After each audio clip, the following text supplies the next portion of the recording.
Ganito ba ang tunog ng iyong ubo?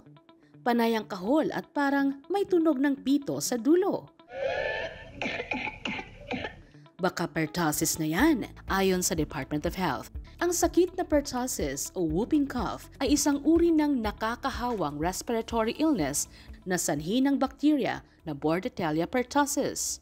Tinatawag itong ubong dalahit sa salitang Tagalog. Karaniwang dumadapo ang sakit na ito sa mga bata at sanggol at maaari ding makaapekto sa mga matatanda.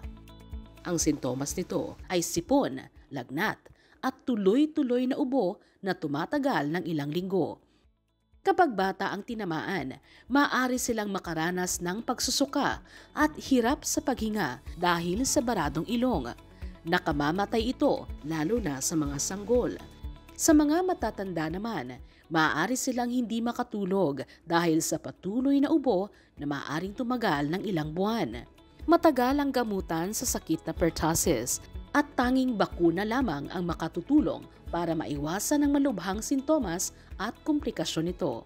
Paalala ng ahensya sa mga magulang, pabakunahan ang kanilang mga anak na may edad 6 na linggo hanggang 23 buwang gulang. Agad ring magpakonsulta sa doktor kung nakararanas ng sintomas ng pertussis o iba pang karamdaman.